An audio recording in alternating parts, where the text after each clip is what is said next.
Jupiter has 95 moons, but only 4 truly matter. They're so massive, so complex, and so alive, they're practically planets in their own right.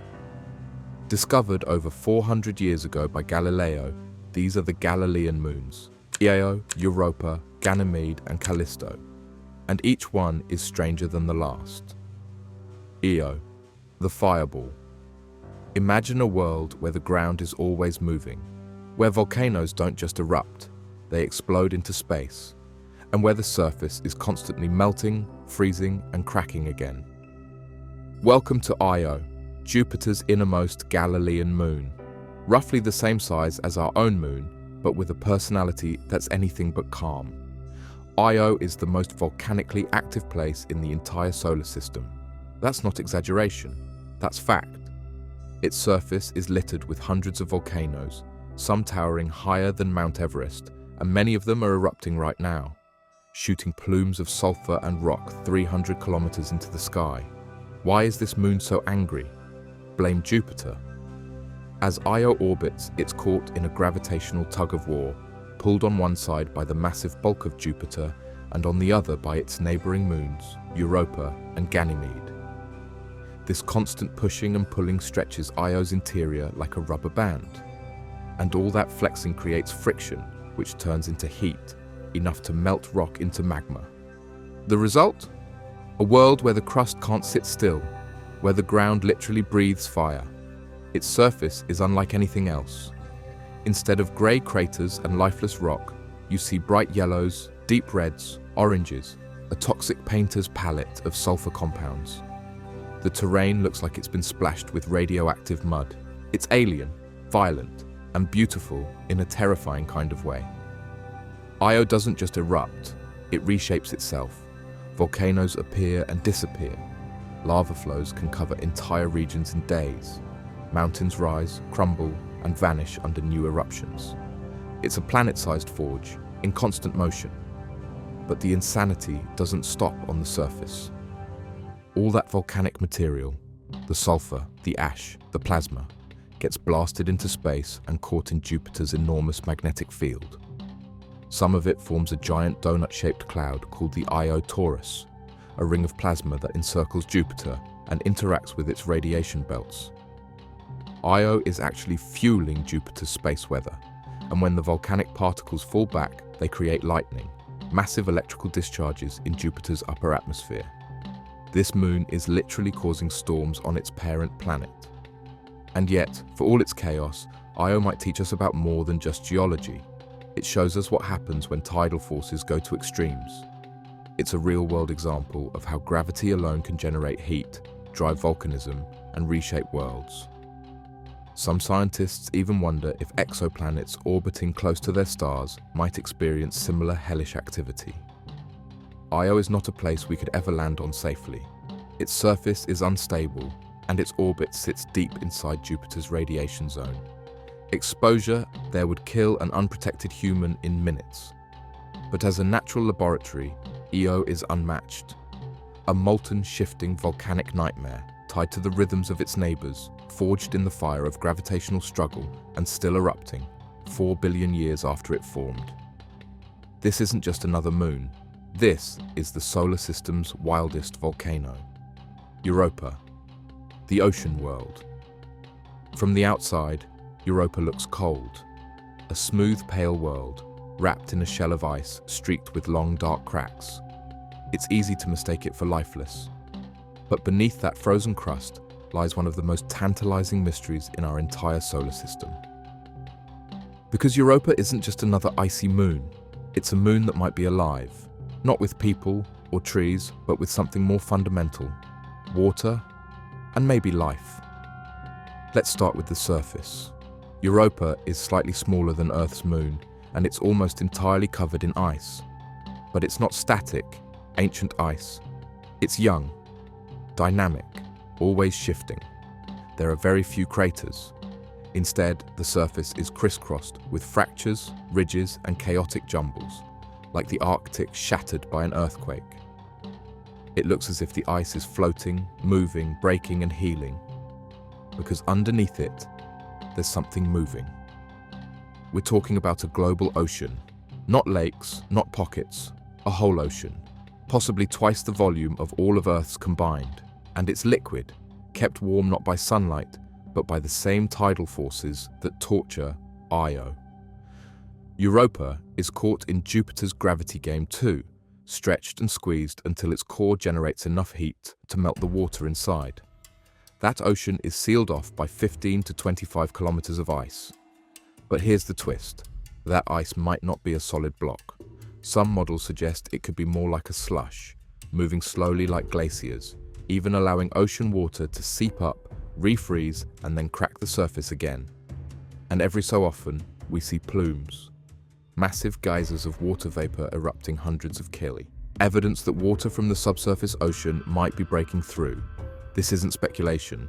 We've seen the signs with the Hubble Space Telescope and spacecraft flybys, and upcoming missions like NASA's Europa Clipper will get even closer. So, why does this matter? Because where there's liquid water, energy, and the right chemistry, life becomes a possibility. Not surface life. No trees, no fish. But maybe something deeper. Microbial life, perhaps, clinging to hydrothermal vents like the ones we find in Earth's oceans. On Earth, entire ecosystems thrive around these deep-sea vents without sunlight, feeding off minerals and heat from the planet's interior. If Europa has similar conditions, and it might, then we could be staring at the best chance of finding alien life in our solar system. And that makes Europa not just interesting, but sacred. A world we must explore carefully, because even if it's just microbial life, finding it would change everything. It would mean Earth isn't special. It would mean life doesn't need Earth. But Europa is not easy to reach. Its ocean is sealed away, its surface blasted by Jupiter's radiation. Landing there will be hard. Drilling through the crust, even harder. But the rewards? They could be the biggest we've ever seen. Europa may look quiet, but beneath the ice, a hidden ocean waits, dark, ancient, and possibly alive. It's not just a moon anymore. It's a cosmic question mark.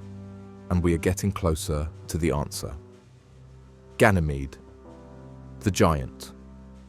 If Jupiter is the king of the solar system, then Ganymede is its crown jewel, a moon so large it outsizes Mercury. That's right. Ganymede isn't just the biggest moon of Jupiter, it's the biggest moon in the entire solar system, over 5,200 kilometers wide. If it orbited the Sun instead of Jupiter, we might have called it a planet. But size is just the beginning.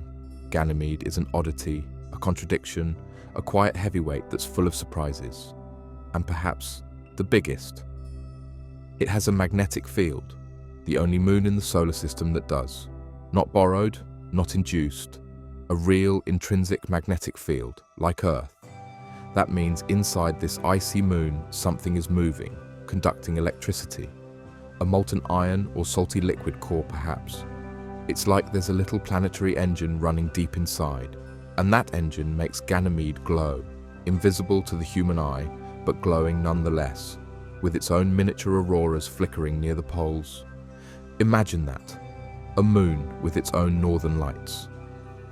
The surface tells another story, part ancient, part young, a record of billions of years of cosmic history.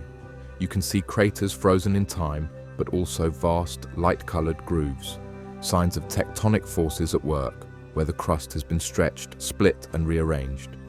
Ganymede isn't geologically dead. It has scars, wrinkles, fault lines.